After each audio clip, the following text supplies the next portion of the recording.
Friends, एक बार फिर से आपका स्वागत है। फ्रेंड्स, आज हम डिस्कस करते हैं कि UFBU United forum of banks union ने अपना एक सर्कुलर रिलीज किया है 15 नवंबर को, और उस बारे में डिटेल्स बात करते हैं। हालांकि इसके 4 मुख्य पॉइंट्स हैं। पहला, our campaign and struggle against attempts of privatisation of banks, और दूसरा है आपका पेंडिंग इश्यूज, और थर्ड है wage revision in CBS bank, और फोर्थ है एडिक्वेट रिक्रूटमेंट इन बैंक्स। इन 4 पॉइंट्स पे यूएफबीयू ने 15/11 को मीटिंग करके अपने मेंबर्स ऑर्गेनाइजेशन को और मेंबर्स को इन्फॉर्म किया है, और इसके लिए उन्होंने सर्कुलर रिलीज किया है। Friends, campaign and struggle against attempt of banks privatisation के बारे में उन्होंने बातें करते हुए कहा था कि जब गवर्नमेंट ने या फाइनेंस मिनिस्टर ने डिसीजन लिया था कि 2 बैंकों का प्राइवेटाइजेशन होना है, और उसके रिस्पांस में हमने 15-16 मार्च 21 को स्ट्राइक किया था और कैंपेन चलाया था। प्राइम मिनिस्टर को signature complain and petition file, mass petition file करने के लिए जो प्राइम मिनिस्टर को भेजना था, ये सारे कार्यक्रम हमने अडॉप्ट किए थे। लेकिन बीच में जब प्राइवेटाइजेशन की बात थोड़ी धीमी पड़ गई थी तो, और पैनेडेमिक की वजह से हमारा कैंपेन थोड़ा स्लो हो गया। उसके बाद अभी मीडिया के द्वारा पता चल रहा है कि 29 नवंबर से विंटर सेशन पार्लियामेंट का शुरू होना है, और उसमें बैंक प्राइवेटाइजेशन से संबंधित जो बिल हैं वो पास होने हैं। ऐसे में हम कैंपेन स्टार्ट करने जा रहे हैं जो बैंक प्राइवेटाइजेशन के अगेंस्ट हैं। पहला है carry out all the campaign programme already chalked out including mass petition to prime minister and signature collection campaign. दूसरा, dharna to be undertaken in all the state between 29 November 21 to 4 December 21 during the parliament session, looking to the local convenience.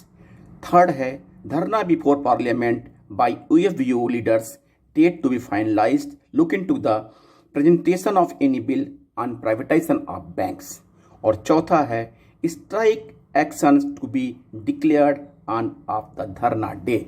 यानी कि ये 4 point इन्होंने bank privatisation के against बताए हैं कि ये कैसे इसको कैंपेन चलाएंगे ताकि बैंक प्राइवेटाइजेशन को रोका जा सके। और चूंकि विंटर सेशन में बिल पास होने की संभावना है, इसलिए वो पार्लियामेंट के बिफोर ये सब धरना करेंगे, और स्टेट में भी धरना प्रदर्शन होना जारी रहेगा। फ्रेंड्स, इसके अलावा जो इम्पॉर्टेंट पेंडिंग इश्यूज के बारे में इन्होंने मीटिंग किया था कि all residual issues, updation and other pension related issues, medical insurance scheme for retirees, और FAQ and clarification to issues referred by banks and the wage settlement। और तीसरा था veg revision in CBS bank. CBS bank में जो veg revision अभी तक लागू नहीं हुआ है उसके बारे में बात करने के लिए। और fourth and last, adequate recruitment in banks. The meeting noted with the concern that there is a clear tendency on the part of the banks to reduce recruitment of staff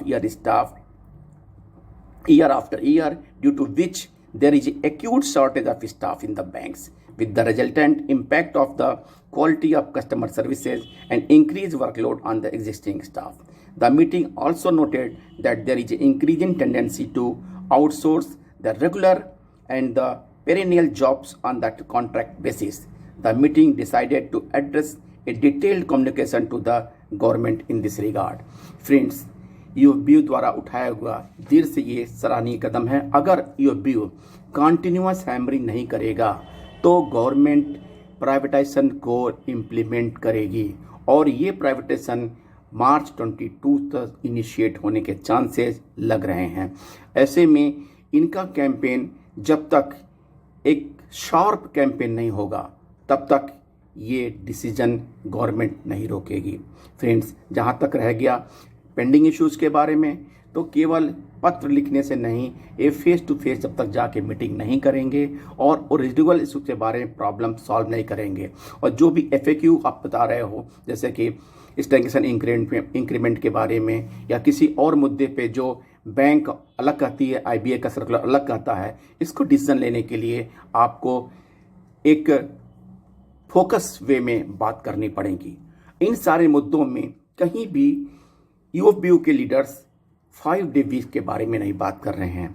5-day week is the one also important aspect of the agenda होना चाहिए, क्योंकि LIC में implementation होने के बाद banks में इसका implementation होना भी बहुत ज़रूरी है।